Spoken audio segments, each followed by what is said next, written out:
Muy bien, muy buenos días a todos y a todas. Yo soy el profesor Cristian López y el día de hoy damos inicio a un programa de talleres que tendremos en el Instituto Federal de Mato Grosso.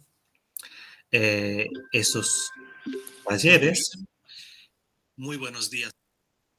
Esos talleres tienen la finalidad de llevar a la comunidad eh, diferentes voces de diferentes profesionales y de diferentes áreas. Eh, este tipo de acciones consideramos que son importantes para la divulgación del conocimiento, de la ciencia y estar más próximos de la comunidad en general. También cabe destacar que este taller está siendo promovido por el Instituto Federal de Mato Grosso eh, y específicamente desde la Directoría Sistémica de Relaciones Internacionales. Eh, el día de hoy tendremos el siguiente taller. Contamos con la presencia de la profesora Elisenda. Para el día de hoy, en este taller general, que se llama Compartiendo Saberes o Compartiendo Saberes, tendremos algunos conceptos importantes referentes a la lengua española. Y buenos días, profesora Elisenda, ¿cómo estás? Y enseguida Buenos también días. tendremos la oportunidad de leer a las personas que van a estar asistiendo a este taller, a esta oficina. ¿Ok?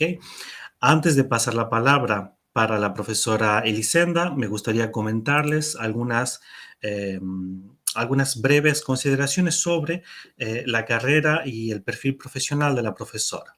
La profesora Elisenda es nativa de Barcelona, España, es filóloga, graduada en lengua española y portuguesa y sus respectivas literaturas por la Universidad de Barcelona.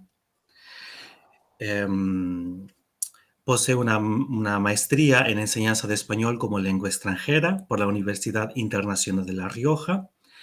Ha desarrollado diversos trabajos y cursos en el área de la formación docente de español como lengua extranjera. Y actualmente la profesora Elisenda es lectora de español en la Universidad Federal do Paraná desde el año 2020.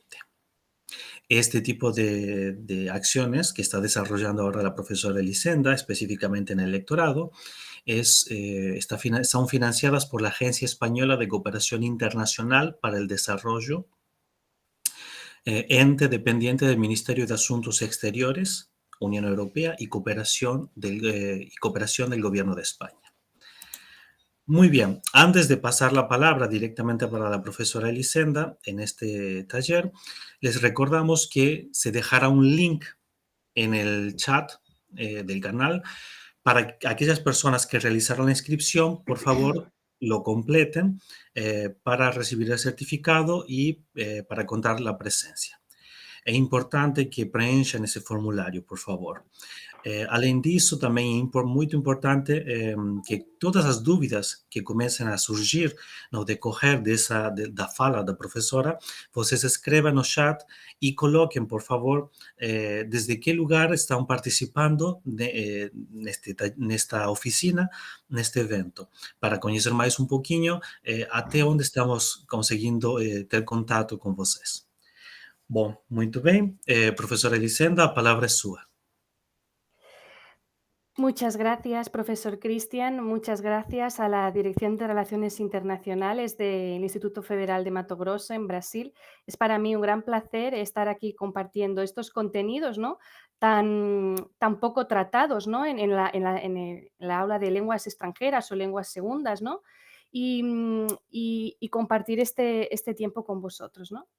Em, Antes de nada, y volviendo también a recordar las palabras del profesor Cristian, me gustaría aclarar que el chat, las participaciones, ¿no? Realizadas en el chat, no las voy a poder visualizar hasta el final de este taller, Por tanto, no solo las dudas, ¿no? Como bien ha dicho el profesor Cristian, que deben ser lanzadas en el espacio del chat, sino también cuando yo solicite alguna respuesta, ¿no? Propia de la interacción, por ejemplo, que agreguéis algún ejemplo más de gestos emblemáticos entre nuestros países, España y Brasil, pues por favor que lo hagáis allí, pero que comprendáis que hasta el final, ¿no? Del taller nos podré responder a ellas, ¿sí?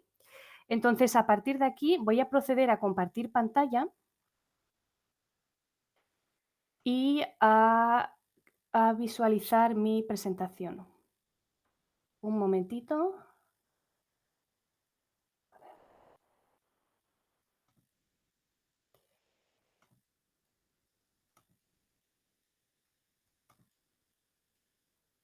Aquí está.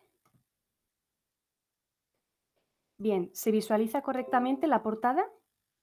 Una aproximación a la comunicación no verbal en el aula de L. Perfecto. Conseguimos ¿Sí? visualizar, profe. Vale, perfecto.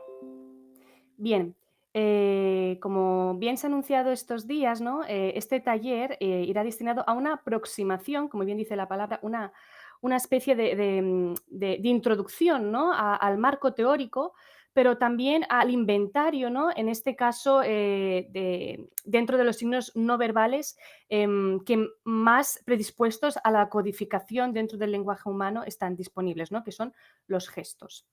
Además, estos contenidos, quiero adelantar que no solo son aptos para llevarlos a la didáctica del aula de él, aunque así indica el título, ¿no? Porque voy a hablar en español y lo voy a llevar desde la lengua española, pero estas teorías son aplicables, como bien indican sus bibliografías, que también tenéis al final de estas diapositivas, para cualquier aula, ¿no? De lenguas segundas o de lenguas extranjeras, ¿sí?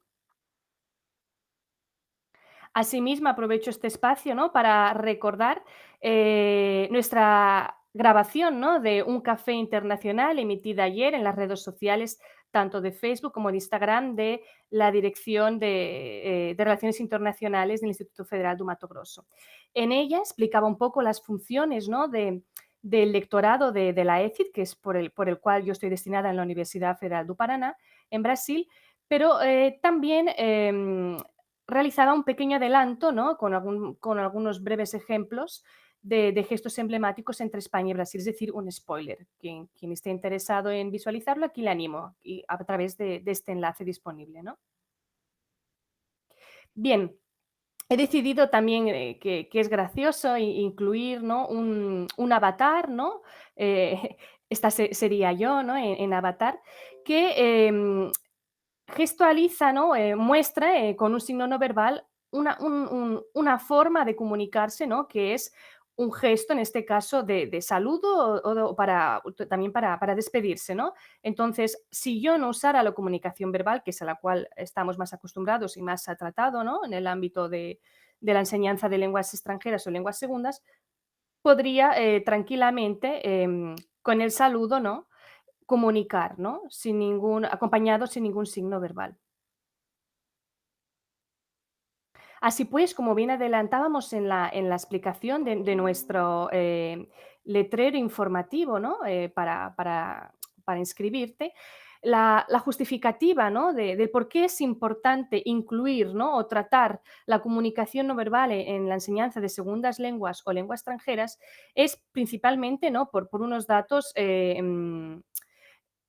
estremecedores, ¿no? En el sentido de sus cifras. Y es que autores como Mehrabian le asocian una cantidad de un 90% a la comunicación no verbal dentro del lenguaje humano o el lenguaje entre humanos.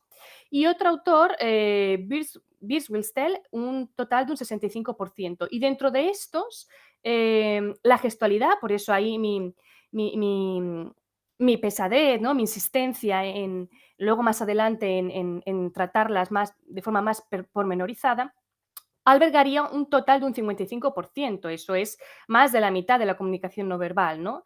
Es decir, el ser humano, cuando el emisor se dirige al interlocutor, realiza tanto de forma consciente o inconsciente más gestos, ¿no? Dentro de lo que no se dice. nosotros además estamos más propensos, ¿no?, como interlocutores a descodificar estos gestos. Por tanto, para saber descodificar estos gestos hay que aprender estos gestos, pero para saber aprender estos gestos hay que saber desde qué cultura, lengua materna somos, a qué cultura de la lengua meta vamos, ¿no? Estableciendo así una relación intercultural entre dos o más culturas, ¿no? En este caso, como nuestro destino es Brasil, los aprendices brasileños de español, es un destino homogéneo, pero cuidado, en cultura heterogénea, ¿no? Puede ser culturas de varias comunidades dentro de un mismo país, ¿no? Y en España también igual. Dentro de esto, antes de empezar, la primera pregunta que nos tenemos que hacer es ¿cuál de los signos no verbales pertenecen a la cultura universal y cuál pertenece a esa cultura concreta de esa lengua, de esa otra lengua, ¿no?, que está involucrada en el proceso de enseñanza-aprendizaje, es decir, de la de nuestros alumnos, ¿no? Así pues, una de las primeras autoras españolas líderes a finales de los años 90 en, en encabezar este tipo de investigaciones, ¿no?, es Ana María Cestero, en la cual ella especifica, ¿no?, como en este contexto de justificativa, que en todo acto de comunicación humana los signos lingüísticos se constructuran con signos paralingüísticos y kinésicos y pueden ser todos ellos matizados además mediante el uso de signos proxémicos y cronómicos que veremos más adelante. A su vez, los signos no verbales juegan un papel especialmente si tenemos, especialmente determinante, perdón, en la adquisición de la fluidez comunicativa y todo lo que de ella se deriva, especialmente si tenemos en cuenta que la regulación de la interacción se realiza muy fuertemente mediante signos no verbales como las cifras, ¿no?, aquí arriba indican, y la implicación que tiene la comunicación no verbal en la comunicación intercultural posibilita, ¿no?, su enseñanza, una resolución de las deficiencias verbales y de posibles errores comunicativos, frenando así, por tanto, los retrocesos en el aprendizaje y impidiendo rupturas de comunicación. Así pues, también tengo que añadir que cuando emitimos signos no verbales, ya sea, como bien he dicho, de forma consciente o inconsciente, en esta última, de forma inconsciente, nuestro interlocutor le da más credibilidad, porque la considera de forma y que ha sido emitida de forma involuntaria, ¿no?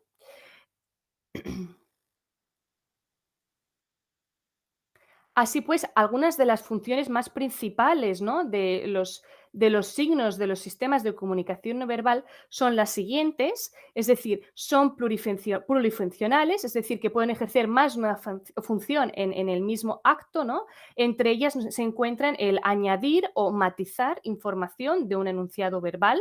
Por ejemplo, el contenido o el sentido de un enunciado puede especificarse o bien confirmarse o bien reforzarse o incluso debilitarse, contradecirse o acabando camuflándose con los signos de la comunicación no verbal.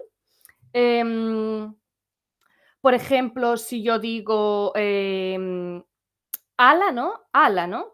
Ala está especificando el contenido o sentido de un enunciado verbal y el tono con que yo emita esta interjección, este ala, hará que puede indicar varios sentidos, ¿no? Asombro, sorpresa o incredulidad, ¿no? Otra de las funciones es comunicar sustituyendo al lenguaje verbal. Es decir, ¿por qué son los gestos los que más se desea, son más productivos de llevar al aula de L o de cualquier lengua extranjera a lengua segunda?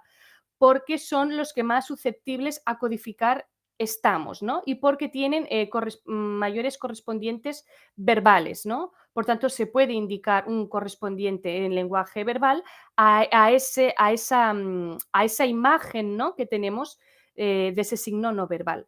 Porque además de todas estas funciones, antes creo que se me ha olvidado, y es que, ¿no?, a lo largo de los tiempos, otra de las justificativas es que se ha dado, ¿no?, más importancia en la literatura al lenguaje verbal y, por tanto, también se ha aportado mayores investigaciones de ellas, dejando un poco de lado, ¿no?, o bastante de lado la comunicación no verbal, por tanto, como disminuyendo su importancia, ¿no? Y cuando se han presentado informaciones, ¿no?, a partir de los años 90 en España, de los finales de los años 90, han habido pocas Y siempre, como nos falta conocimiento y investigaciones sobre los signos no verbales, pues también nuestros resultados se encuentran fragmentados, ¿no? Bien, retomando, otra de las siguientes funciones, ¿no? Como bien había anunciado, es comunicar sustituyendo al lenguaje verbal. Es decir, algunos signos no verbales pueden comunicar por sí mismos, ¿no? Como el gesto manual del saludo, ¿no? Pero hay otros signos, por ejemplo, que si yo no indico o no lo presento en un contexto, son totalmente insuficientes, dependientes, no son autónomos por sí solos, ¿no? Eh, otras de las funciones es regular la interacción. Por ejemplo, muchos signos, ¿no? Se emplean para regular estructuras de la interacción, por ejemplo, como el a, ¿no? Como el ¿no? Como el ajá, ¿no? Como el ¿no? Como bien había dicho. También tenemos otra de las funciones que es subsanar las deficiencias que presenta el lenguaje verbal, ¿no? Que son presentadas con aquellas típicas dudas o vacíos en una conversación, ¿no?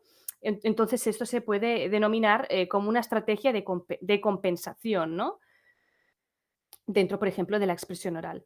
Otra de las funciones es favorecer, y de la interacción oral, otra de las funciones es favorecer las conversaciones simultáneas, ¿no? Y es que el uso de signos de los sistemas de comunicación no verbal permite realizar más de un acto de comunicación a la vez, ¿no? De forma simultánea. Por ejemplo, nosotros nos veremos identificados cuando alguna vez hablábamos por teléfono y al mismo tiempo nos comunicábamos con gestos con la otra persona que estaba cerca nuestro, ¿no? Y como bien he dicho, pues evitar, ¿no? Los numerosos errores de interpretación intercultural e intracultural cuando es dentro de un mismo país, ¿no? Bien, aquí de forma resumida, he realizado un esquema, ¿no? Adaptado de, digamos, las diferentes signos no verbales que tenemos. Por un lado, tenemos los signos y sistemas de signos culturales y por otro, los sistemas de comunicación no verbal. Bien, los primeros hacen referencia al sentido amplio, ¿no? De la cultura, ¿no? Y el segundo ya al sentido de gestos, de posturas, todo lo que tenga que ver ya con musculatura, ¿no? Y con movimientos, ¿no? El otro son conceptos, digamos, menos tangibles, ¿no? Signos, sistemas culturales. Pueden ser temas, tópicos, como por ejemplo la importancia y el uso que se le da a conceptos como la religión, el folclore, la política, ¿no? Y también algunos hábitos culturales menores que ahora veremos más a continuación. Ya en el sistema de comunicación no verbal, que es el que más desarrollaremos aquí y el más desarrollado también, se pueden subdividir entre sistemas básicos, que son los primarios, y sistemas culturales, ¿no? Los primeros, ¿no? Hacen referencia a, como veremos, formas extralingüísticas, y los segundos hacen referencia a la percepción, ¿no? Del espacio y tiempo según connotaciones culturales, ¿no? Según las convenciones de la realidad cultural que hace esa comunidad, esa cultura. Es decir, cada cultura, ¿no? Tiene codificados sus signos no verbales, en este caso también sus temas culturales, aunque no nos hayamos parado a lo mejor a prestarle atención, ¿no? Según sus realidad cultural, y a partir de ahí codifica. Entonces tenemos como profesores que enseñar a descodificar, ¿no? A partir del conocimiento de estos signos no verbales, ¿no? Principalmente, como bien he dicho al principio, los diferentes. ¿A través de cómo? De inventarios. Y ahí está el problema, ¿no? Tenemos pocos inventarios. Una de las cuestiones para nada más y nada menos que la nuestra es que solo hasta ahora se tiene una tesis inédita de la autora baiana Nilma Nascimento Dominic, que realizó la primera tesis inédita en un estudio comparativo, en este caso solo de los gestos, entre España y Brasil. Y fue una tesis inédita del 2012. Imaginaros, ¿no? En la Universidad de Alcalá de Henares, Madrid. Imaginaros, ¿no? Cómo aún falta información, ¿no? Bien, pues entrando ya a la explicación de los conceptos, en los primeros, ¿no? Que habíamos dicho que se encuentran los signos y sistemas culturales, estos son el conjunto de hábitos de comportamiento, también de hábitos ambientales y las creencias de una comunidad que comunica, ¿no? Dentro de los signos y sistemas culturales habíamos dicho que se encontraba, por un lado, los grandes temas tópicos, ¿no? Que existen en cualquier sociedad, y luego también los llamados hábitos culturales menores, aquellos que pasan un poco más desapercibido y que no prestamos atención para descodificar, pero que también hay que enseñar, ¿no? Que tienen que ver, por ejemplo, con el comportamiento en público, en establecimientos públicos, también en privados, el ambiente que crea y las creencias que lo motiva, con el uso de utensilios o objetos o con la decoración de lugares o del propio cuerpo, ¿no? En resumen, la esencia cotidiana, algunos dicen la verdadera, de una comunidad. Por ejemplo, con el uso de utensilios, ¿cuál es el protocolo, no? En la utilización del tenedor, de la cuchara, del cubierto, cuál es el protocolo, ¿no? Y he subrayado religión porque ahora veremos cómo difiere, ¿no? O puede diferir el valor de la religión entre culturas, inclusive entre culturas que se podrían considerar próximas, ¿no? Y es que Brasil comparte mucho como país iberoamericano con el resto, ¿no? de países hispanoamericanos, ¿no? Que a veces con, con Europa, ¿no? Que es desde donde lo estoy haciendo yo desde España, desde esa perspectiva también el trabajo. Entonces, para ello me he basado en una fuente del World Value Survey que te dice por temas folclóricos, ¿no? La importancia en esos países, ¿no? Alta, media o baja. Como aquí veis, Brasil está en high, ¿no? En el más verde, y España está en el blanco. En una tabla que aquí por extensión no me permitía incluir, esto equivalía en cifras un 69 sobre 100, muy importante el valor de la religión, y un menos, o sea, un bajo cero ya connotación negativa, valoración negativa, es decir, muy poco, que es que no es ni importante, ¿no? Por tanto, eso quiere decir que el tratar la religión, esto hay que explicar en clase, ¿no? O cómo tratarla o directamente no tratarla, ¿no? O, porque cuando llegues a ese país, ¿no? Tanto españoles que aprenden portugués, en este caso, ¿no? O al revés, o le van a dar mucha importancia, ¿no? Y se van a sorprender y puede incluir un choque, ¿no? La persona no se va a poder creer que, por ejemplo, tú seas atea, ¿no? O entrarán en juego temas de cuál es tu espiritualidad o la creación del mundo, ¿no? Y aquí vemos, por ejemplo, cómo influye incluso dentro de un partido de fútbol, este caso que era entre el Sao Paulo y el Corinthians, como un árbitro brasileño fue grabado, ¿no? Y esto se extrapola a los jugadores también, rezando, ¿no? Antes de iniciar el partido.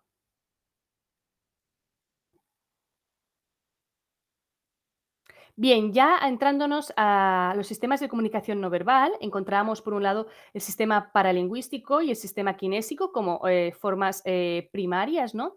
El primero, el paralingüístico, está formado básicamente por las cualidades fónicas, todo lo que tenga que ver con los sonidos de nuestro aparato fonador, tanto con los signos sonoros procedentes de reacciones fisiológicas o emocionales, como elementos cuasi léxicos y las pausas y los silencios, aunque estas últimas, tanto en nuestra cultura, la española, como en la brasileña, no son comunes, ¿no? Y si llegan a ocasionarse, de hecho, creo que hablaríamos, ¿no? Verbalizaríamos para no crear este hueco de ausencia de comunicación verbal. El sistema kinésico tiene su explicación, ¿no? Su estudio en los movimientos y las posturas corporales, ¿no? Que realizamos, que pueden no solo comunicar, pero ofrecer pequeños matices. Y entre ellos aquí se incluye la mirada y el contacto corporal, ¿no? Aunque algunos investigadores incluyen la mirada en kinésico y el contacto corporal como otro grupo, ¿no? Que sería la tactésica. Ya los otros dos restantes, ¿no? Del sistema secundario dentro de los signos no verbales se incluye las categorías de proxémica y cronémica. Proxémica tiene que ver con la concepción del espacio que hace ese ser humano de esa cultura y el uso que hace de él, y la cronémica, pues de forma paralela, la concepción que hace pero del tiempo, ¿no? También es interesante incluir que son signos no verbales los pertenecientes a los sistemas físicos, ¿no? como el químico, que podría ser las lágrimas o el sudor, ¿no? El dérmico, el sonrojo, la palidez, la sequedad cutánea y la irritación cutánea. Por ejemplo, ponerse rojo, ¿no? Cuando estás hablando en público. Y el térmico, que tiene que ver con cambios de temperatura corporal, ¿no? Estoy sudando de los nervios, ¿no? Pero sobre todo en estos elementos no se suele detener con fines comunicativos, no se suelen estudiar, ¿no? Por eso, por lo menos, yo pretendo aquí enunciarlo, ¿no? Para que tengáis como un borrador, una aproximación. Luego que queráis investigar en ello, llevarlo al aula, os interese más uno u otro, es vuestra elección.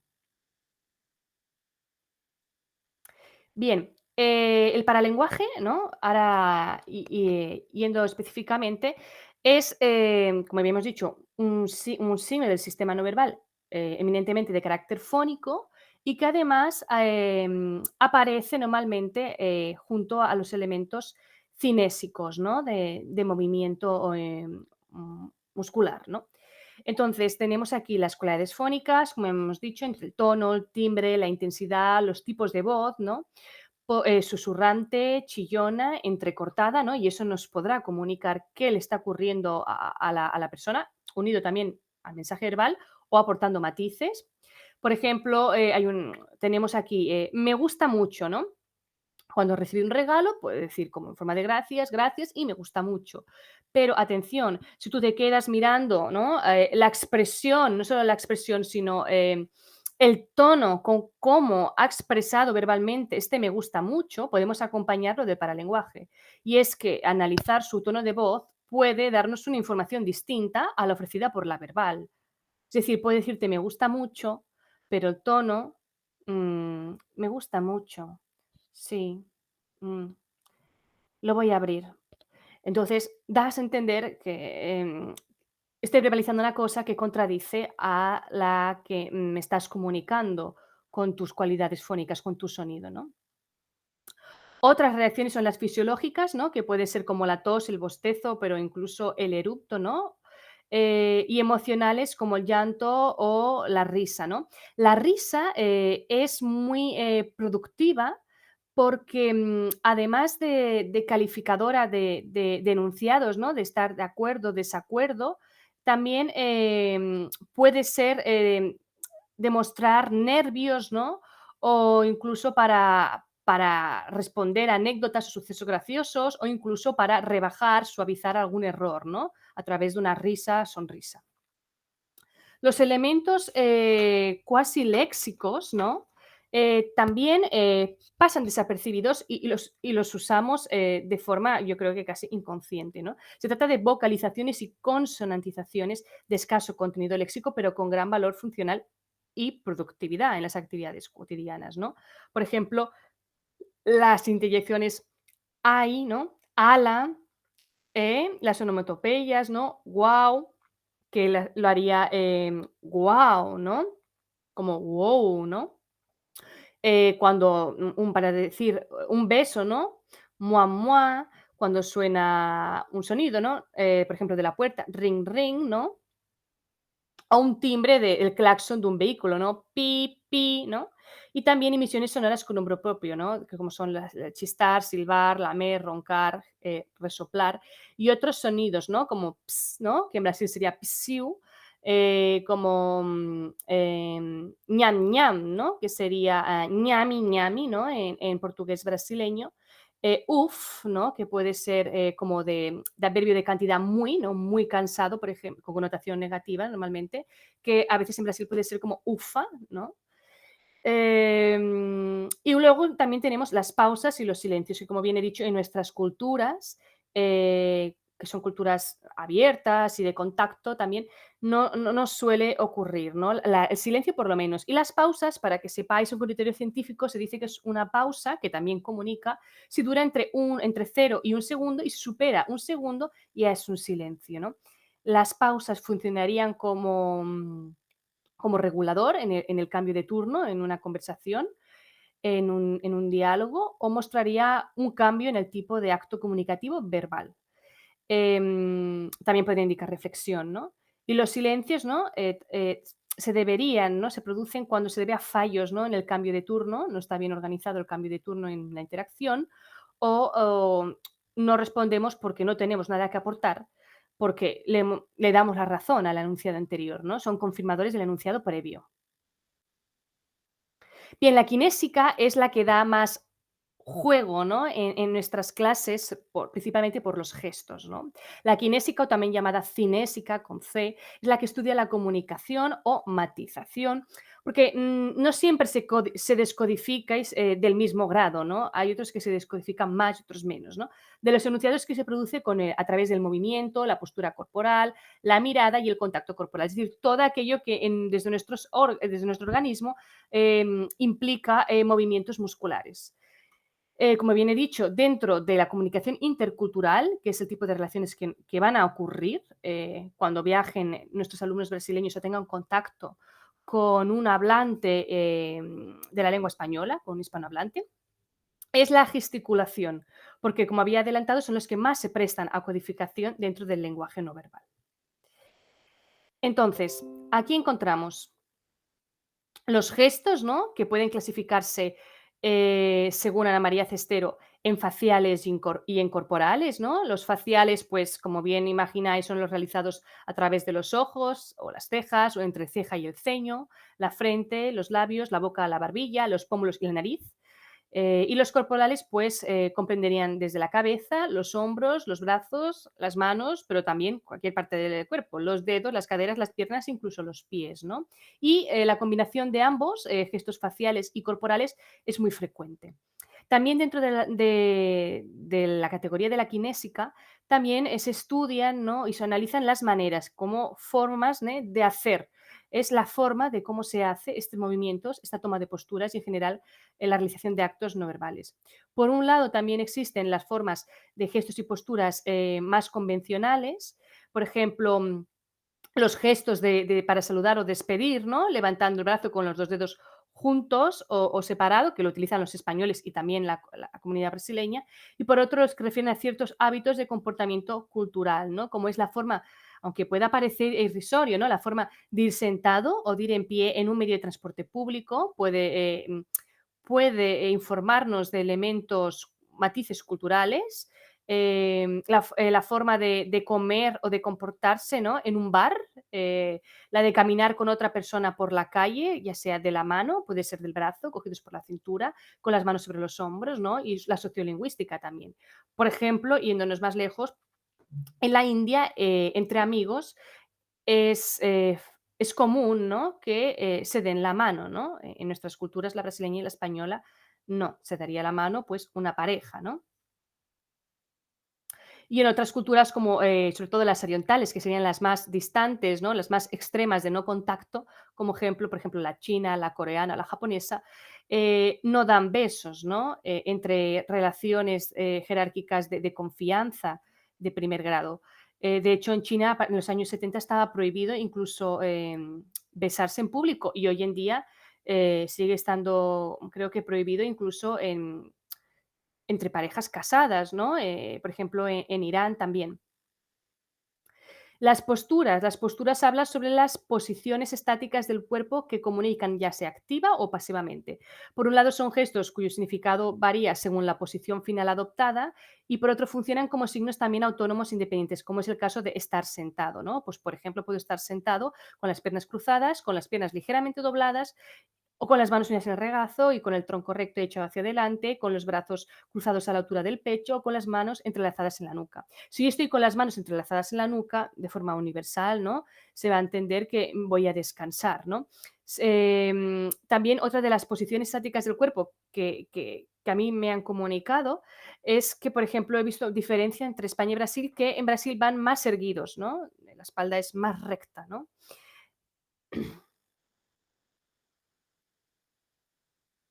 Dentro de la kinésica, ¿no? Como tiene un papel especial los gestos, según Mark L. en Knapp, podemos distinguir 5 tipos, ¿no? Los emblemáticos, que son aquellos que tienen un significado propio, preciso y claro por sí solos, ¿no? La mayoría de las veces.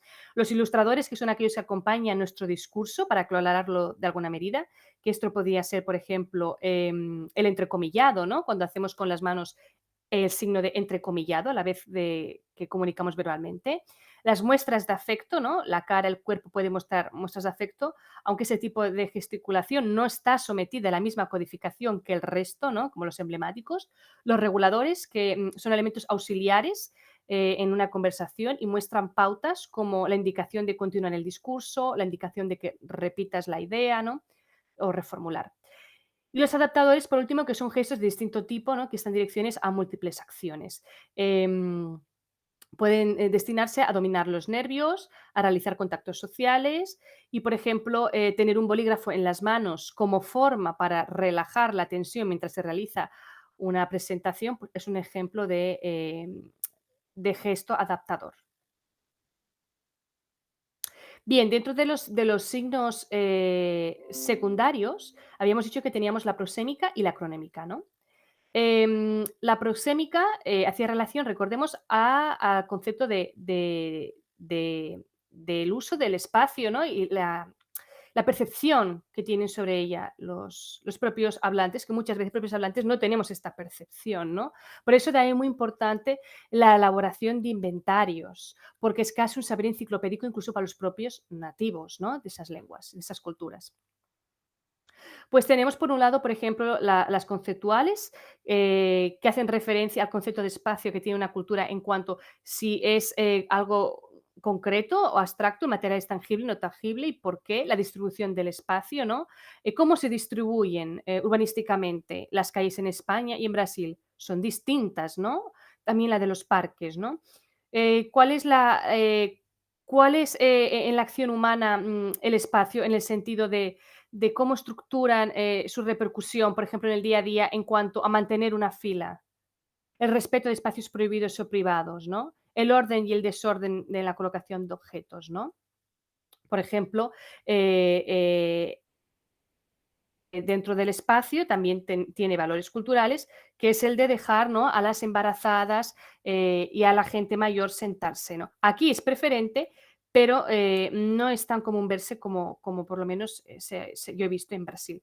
También se añaden conceptos como el valor cultural de qué es cerca, qué es lejos, qué es aquí y allá, pero muchas veces incluso los propios brasileños tienen confusión, ¿no? Entre qué es este, ese y aquel, ¿no?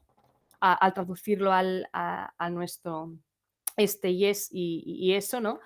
Y el acercarse, el alejarse, el llegar y marcharse, aquí, allí, allí también hay confusión o el ir y venir. Porque son realidades diferentes que pueden influir en este concepto de cuánto es lejos, ¿no? Tenemos también la proximidad social, interactual e interaccional, que la social sería básicamente el significado que tiene el espacio en nuestro territorio, ¿no? En las relaciones sociales y la interaccional en las relaciones en nuestro espacio más psicológico o personal. En el segundo haría referencia, por ejemplo, a mi espacio, ¿no? Si me siento violado, mi territorio, ¿no? Esto, por ejemplo, los japoneses mantienen bastantes distancias. Entre España y Brasil, pues somos una cultura que no mantenemos muchas distancias y tocamos mucho, ¿no? Pero en Brasil incluso un poquito más, ¿no? De contacto, que lo veremos tácita, que en España. Luego, si queremos tener unos baremos de cómo medir la distancia en cuanto a la proxémica interaccional, pues tenemos aquí unos valores, ¿no? De Edward T. Hall, que dice que en las culturas de contacto, una conversación entre amigos, la distancia íntima se consideraría hasta los 45 centímetros. La segunda grado de relación interpersonal, que sería la distancia, digamos, con un conocido, una distancia básica conversacional, por ejemplo, cuando vas a comprar en una tienda, sería de 40 a 120 centímetros para no sentir un uso inadecuado o violado del territorio, y la distancia social en actos sociales, ¿no? De 120 a 270, y en actos más protocolarios, mucho más formales, distancia pública, más de 270 centímetros. Ya si pasamos al cronémico, de forma paralela también se sitúa como conceptual, ¿no? Social e interaccional, igual que habíamos visto con el concepto de espacio. Esta hace referencia al análisis de concepción de tiempo, la estructuración y el uso que hace el ser humano de él en una cultura determinada, ¿no? Em, En la conceptual se incluyen los hábitos de comportamiento y creencias relacionadas con la concepción del tiempo, es decir, se valora más o menos el tiempo. Conceptos como, por ejemplo, la puntualidad, ¿no? En Brasil se es puntual, en España se es puntual y tenemos la misma puntualidad, ¿no? Aquí, por ejemplo, en España, que esto sería reforzar un estereotipo, se suele decir, ¿no? Que somos los más impuntuales de Europa, ¿no? Que esto yo también creo que depende de las personas, pero también tiene cierto valor cultural, ¿no? Luego también, ¿qué es un momento? ¿Qué es un rato? ¿Qué es mucho tiempo? ¿Qué es una eternidad? ¿No? También se incluyen dentro de este concepto de cronémica conceptual. Un ejercicio, ¿no? De comparación intercultural entre Brasil y España podría ser esto, ¿no? Poner las diferentes actividades cotidianas que ocurren en un día normal, ¿no? Que- que ocurren en diferentes horas y establecer una columna para Brasil y otra para España. Y en Brasil, como hay diferentes fusos horarios, en España también, y se afecta esto, ¿no? A estas actividades, como por ejemplo almorzar, desayunar, cenar, salir del trabajo, la pausa del trabajo, pues también especificar un cuadro distinto de esa comunidad brasileña. Como habíamos dicho, ¿no? La social e interaccional, que la primera tiene que ver con encuentros sociales y la segunda más con situaciones más de interacción, por ejemplo, analizar la mayor o menor duración de un sonido final de alguna palabra, puede ser que tenga efecto de conclusión, o la duración de un abrazo, ¿no? Un estrechamiento de manos, con las connotaciones que eso conlleva, que puede ser mayor agrado o desagrado, alegría, indiferencia o cariño, o falta de expresividad, ¿no? Y como bien había dicho, no solo la tactésica, hay culturas que son más de contacto que otras, ¿no? Como la brasileña y la española, influye en la comunicación intercultural porque están sometidas también a variación cultural. Y el gusto y el olfato también. Por ejemplo, no es lo mismo España, que es productor mundial en aceitunas y en variedad de uvas, ¿no? Para la producción de vino, cuando sería más probable que un español consiga identificar por la olor, por el olfato en una copa de vino la variedad de uva o la variedad de aceituna, que un brasileño que en su realidad no tiene tanta producción, ¿no? de esto, por ejemplo, ¿no? Bien, este es alguno de los ejemplos que siempre ofrezco y es, por ejemplo, los saludos, ¿no? Y cómo despedirse. Con beso, sin beso y cuántos, ¿no? Pues esto también forma parte de la comunicación intercultural y también hay que enseñarlo, ¿no? Porque dentro de Brasil ya vemos que hay variación intracultural, ¿no?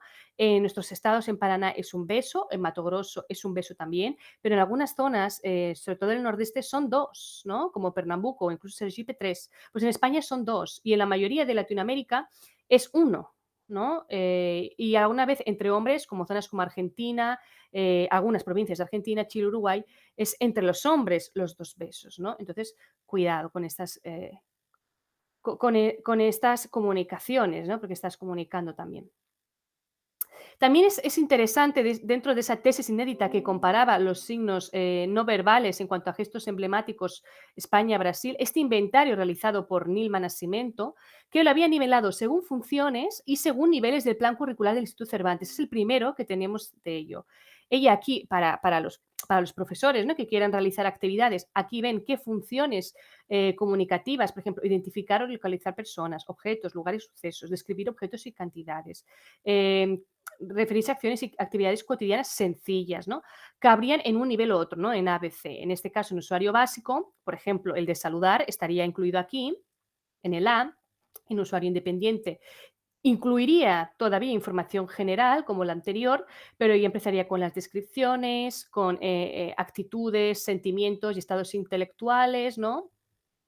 Y ya el usuario competente ya no incluiría esa información general, sino más matices, ¿no? Y incluso insultos, ¿no? Y emblemas para de controlar y organización del discurso, ¿no?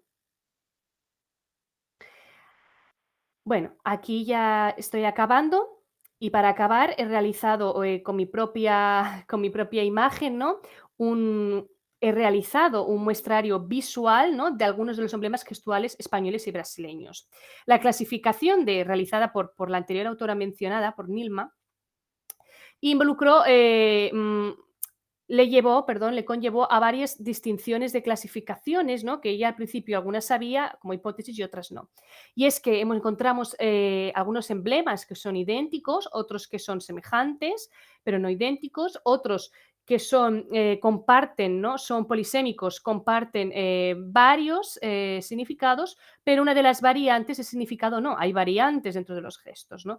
Luego otros que son diferentes y dentro de esos diferentes pues podemos encontrar algunos que en nuestras culturas en concreto, la española y la brasileña, pues sean más fáciles de codificar y otras podrán representar mayor dificultad de codificación, ¿no? Lo que está claro es que muchas personas creen que como no se escribe y no se habla, ¿no? Entonces no existe, ¿no? Y entonces no lo conozco y ni te digo ya enseñarlo, ¿no? Por tanto, aquí tenemos un muestrario en concreto en nuestras comunidades idéntica, por ejemplo, concordar no cabría ningún problema. En clase, ¿no? Los alumnos tienen que concordar, ¿no? Académicamente esto tiene un uso también, que es ambos mover la cabeza hacia arriba y hacia abajo, ¿no? Otro semejante, pero con una variante diferente, es el saludo, ¿no? Que es el que conocemos de, como he puesto en mi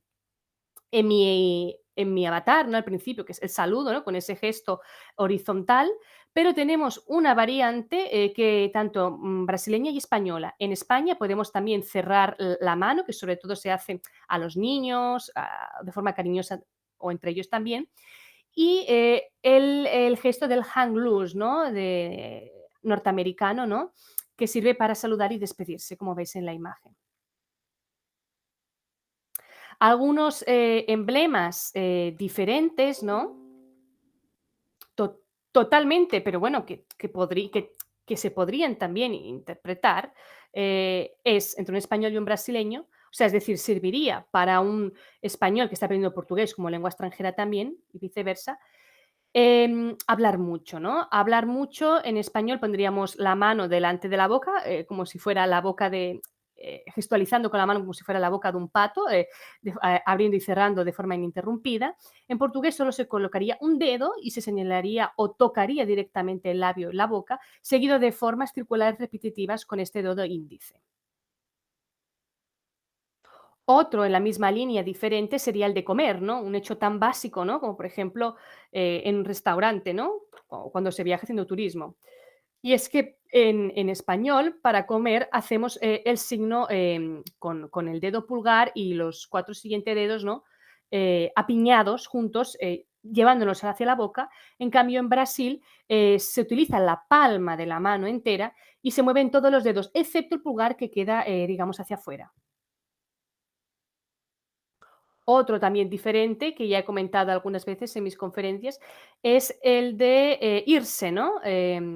En español tenemos dos variantes incluso y en portugués una y es diferente totalmente a la española. Esta sí que sería un poco más diferente del resto. En España tenemos dos variantes. La primera correspondería a la primera imagen, que es cruzar los brazos en diagonal y agitando las manos en vertical. La segunda variante corresponde a las dos imágenes debajo de la primera, que sería agitar verticalmente solamente con una mano, es decir, como el guardia urbano o el guardia que está en las carreteras, ¿no? Cuando agiliza el tráfico, ¿no? En horas puntas. Y en Brasil significaría el ir embora, ¿no? Que sería cerrando y abriendo el puño ininterrumpidamente, ¿no? Como muestran las dos imágenes. Existe también algunos gestos que no existen en la otra cultura. En este caso, tenemos un gesto que es ser un cara dura, que existe, ojo, su forma verbal, que es cara di pau, ¿no? Existe, pero no existe su forma no verbal, ¿no? Entonces, en España, pues nos damos un golpecito en la mejilla con toda la mano abierta, ¿no? Suave. Y al revés también existe, ¿no? Tenemos un gesto que no existe en España. Existe, ¿no? Porque como aquí está bien escrito, tener envidia existe, claro, pero no tenemos un gesto para comunicar tener envidia o celos. Y en la cultura brasileña se utiliza, bueno, se realiza tocando el codo de forma como un masaje, ¿no?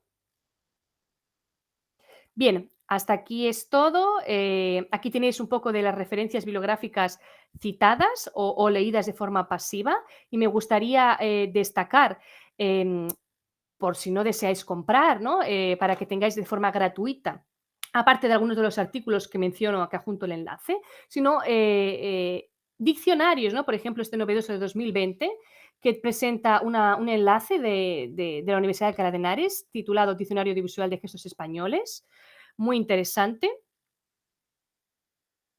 Y este otro también realizado hace años, ¿no? Pero el otro es más actual, realizado por un japonés, es curioso, y publicado en Japón, que también tiene un enlace, diccionario de gestos españoles. Y un diccionario también muy interesante, em, que es un diccionario de los gestos tanto a nivel de España y a nivel de Hispanoamérica. No lo encuentro aquí, creo que lo tengo en el siguiente. Bien, y aquí también me he atrevido a presentar un poco una bibliografía recomendada, porque ya que tenemos pocos conocimientos y espero con esto despertaros vuestra intriga al respecto, que tengáis como una guía por donde empezar a leer y si queréis andar más, a investigar. Pero sobre todo, me quedaría muy feliz si se puede aplicar al aula de L, ¿no? Y esto también conllevaría otra exposición relacionada más a la didáctica, ¿no? Aquí tenéis un diccionario de gestos España-Hispanoamérica elaborado por el Instituto Cario Cuervo, también muy interesante. Bien, aquí adjunto mi correo electrónico institucional por si que deseáis esta presentación, ¿no? O tenéis cualquier duda o queréis añadirme algún ejemplo o decirme algo interesante. Y bueno, nada más, doy por finalizada este taller y muchas gracias por vuestro interés. Muchísimas gracias, profe Elisenda.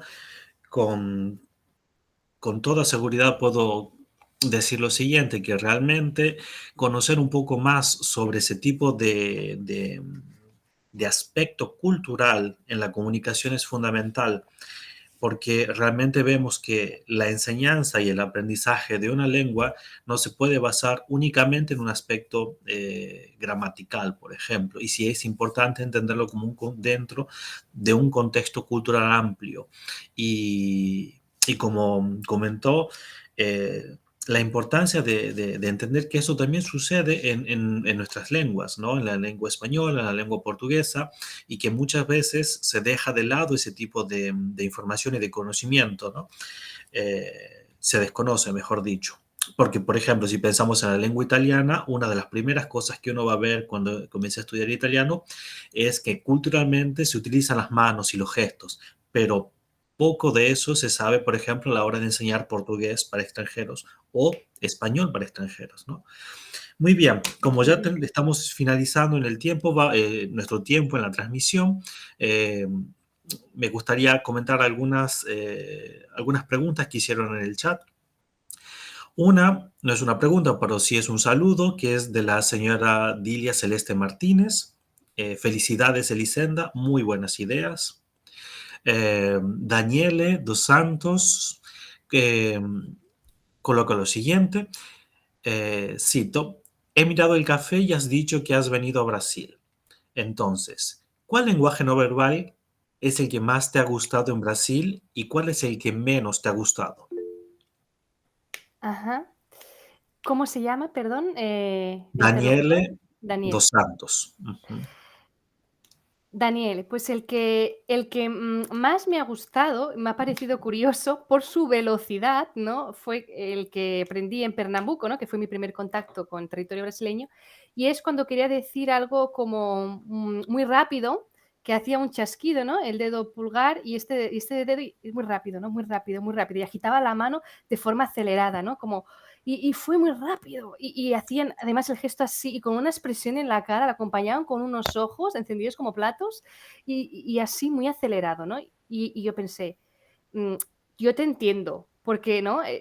Estás comunicándome, no existe este signo no verbal, este gesto en mi cultura, pero conseguí entenderla, ¿no? Además, verbalmente le pregunté que a través de la forma verbal, si esto era lo que yo creía que significaba, ¿no? Y me respondió verbalmente para acabar de confirmar que sí, ¿no? Que representaba que es muy rápido, ¿no? Y lo que más me sorprendió es es la rapidez con que meneaba el brazo, ¿no? Porque eso fue lo que me transmitió que es muy rápido, porque ella lo hacía también muy rápido, ¿no? Entonces me pareció muy curioso y que tiene lógica, ¿no? Si lo pensamos bien. Y, y el que menos, ¿no? ¿Cuál sería la otra pregunta? Sí, sí, ¿cuál es? Y ese es, tal vez, sí, la pregunta exactamente es cuál es el gesto que menos te ha gustado, tal vez, o el que menos has entendido, si se podría pensar tal Ujú. vez en esa Sí, otra. entiendo. Pues nunca me lo he pensado, pero tal vez sería algún gesto, ¿no? Que yo no hubiera imaginado que existe, ¿no? Que es, por ejemplo, como el que he expresado, ¿no? El de tener celos, ¿no? Porque yo no encuentro correspondencia, que se masajee el codo, ¿no? No, yo no podría descodificarlo, ¿no? Si estuviera en Brasil. Entonces, me dificultaría, la comunicación con mi interlocutora brasileña en este caso. Entonces, esa dificultad, pues, sería, me transmitiría negatividad, ¿no? Entonces, por decir alguno, este. Pero hay muchos otros por inventariar también, ¿eh? Seguro que surgirían más. Otra de las preguntas que aparece en el chat se refiere al, solo un minuto, que voy a, voy a leerla aquí. eh, Tiene relación con la lengua de señales, libras. La pregunta Mm. es la siguiente. En Brasil tenemos libras. ¿Hay algo semejante en España? Y después tenemos otra pregunta de la señora Dilia Celeste Martínez. La primera entonces es si hay algo semejante a libras, a lengua de señales do Brasil, ¿sí?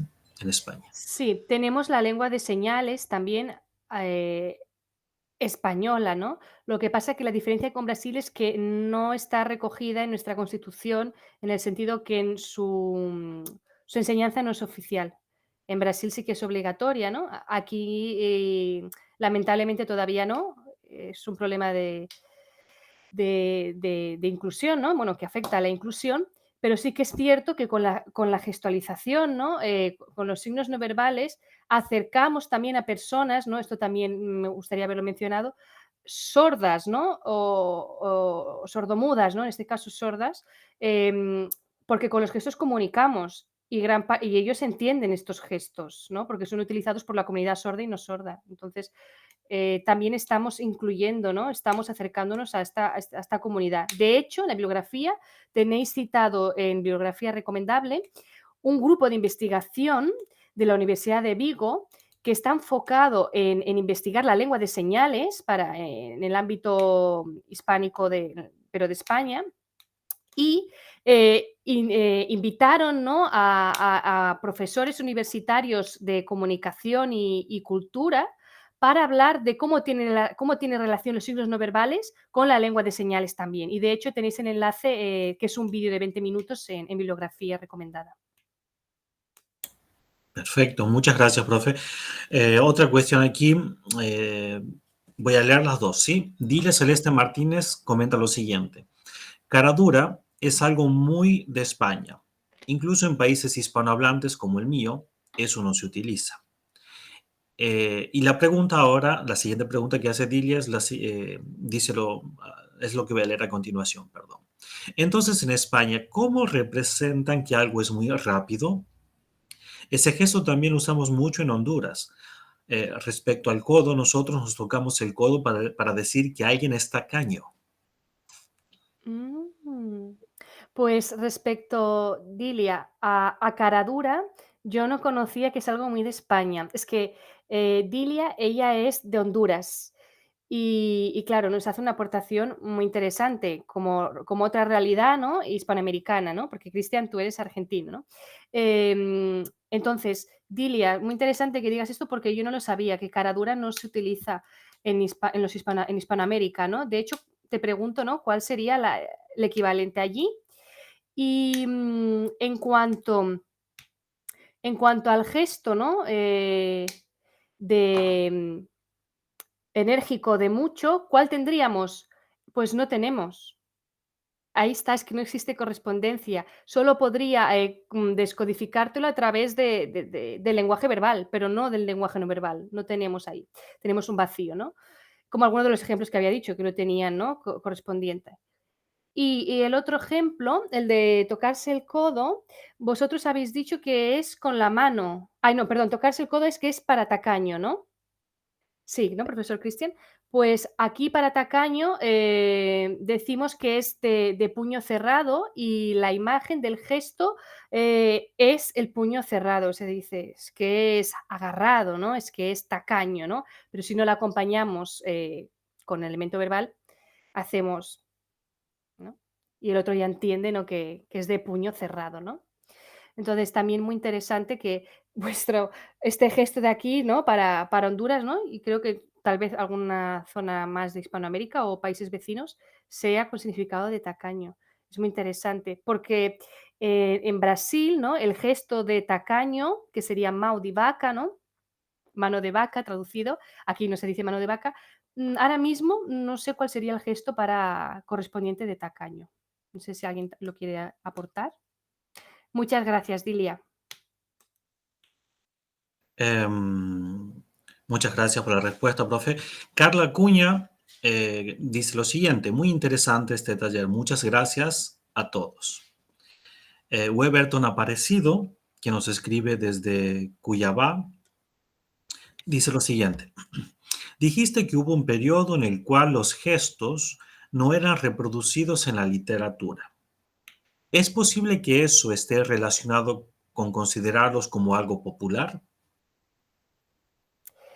Es considerado también como, como algo, es que no, científicamente no se ha podido demostrar. Sí que puede estar relacionado con los culturemas, ¿no? Ahí podemos investigar, aunar conceptos, pero como algo popular, no. Podría relacionado como las expresiones con el léxico, con expresiones idiomáticas, que eso hace referencia a un saber popular, casi enciclopédico de una tradición oral, sí. También se le relaciona, pero no tenemos pruebas. De hecho, la autora de La comunicación sin palabras entre España y Brasil, Nilma, ella dice que no tenemos pruebas, que también se asocia que el mayor repertorio, por lo menos que haya encontrado en su inventario, ¿no? Que hizo para esta tesis inédita, fueron encuadrados en los primeros niveles A y B, es decir, nivel inicial, intermedio. Por tanto, ¿qué quiere decir? Que lo utilizamos en los primeros momentos que aún no tenemos la mayor proficiencia lingüística. No tenemos pruebas, pero eh, podemos relacionar que sí, pero no tenemos pruebas, ¿no? Entonces, con cultura popular, si lo llevamos a culturemas, ¿no? Con expresiones idiomáticas, en sentido figurado, sí. Gracias, profe. Marta Lucía Peña Peña coloca lo siguiente. Respecto al codo, en Colombia, también doblamos el brazo, tocando el codo para decir tacaño o agarrado. Ajá. Dilia Celeste comenta que lo siguiente. A alguien cara dura le decimos que es un sinvergüenza. Ajá. Muy bien. Bueno, esas son algunas de las preguntas. Ya eh, estamos terminando entonces este encuentro, el tiempo. Les agradecemos a todos y a todas los que están participando. La profesora Elisenda queda a disposición, ya dejó su contacto. Si alguien no consiguió anotarlo, puede dirigirse al email de la Directoría de Sistémica de Relaciones Internacionales y solicitar ahí también el contacto. Profesora Elisenda, le agradecemos muchísimo de parte del Instituto Federal de Mato Grosso y de la Directoría Sistémica de Relaciones Internacionales. Esperamos contar con su presencia en otros momentos, en otros talleres, en otros cursos, y que podamos continuar estableciendo contacto no solo entre Brasil y España, sino como lo estamos viendo ahora, entre España, Colombia, Honduras, Argentina, Brasil, etcétera, y que continuemos con ese tipo de acciones que realmente son importantes para la comunidad, no solo la comunidad académica, sino la comunidad en general. Bueno, muchísimas gracias, profesora. ¿Quiere comentar algo y ya terminamos? Bueno, muchísimas gracias, Cristian, a vosotros. Muchísimas gracias a todos los participantes que estáis dedicando vuestro tiempo para asistir en directo y a quienes lo hagáis en diferido también. Espero de verdad que os haya aportado elementos nuevos que no conocíais. No me ha dado tiempo, ¿no? Por el límite de extensión y tiempo, a indagar más en procedimientos didácticos, ¿no? Pero esto, como bien dice el profesor Cristian, podría darse, ¿no? Sugerirse en un siguiente, ya no mini taller, sino curso incluso, ¿no? Con mayor dedicación por mi parte y por la vuestra, ¿no? Más extendido. Y bueno, pues agradecer a todos y especialmente también a Dilia y a Marta, ¿no? Dilia es becaria de la Real Academia de Honduras y Marta es una alumna mía. Entonces también gracias por haberme escuchado mi participación. Es un placer que estéis por aquí. Y entre todos, al final, realizamos relaciones inter e intraculturales y esto es súper enriquecedor, ¿no? Porque en la variedad está la riqueza. Así que bueno, un placer enorme y hasta pronto. Muchas gracias. Bueno, muchísimas gracias a todos y nos vemos en otro taller, en otra oficina, en otro ciclo de oficinas, compartiendo saberes. Muchísimas gracias.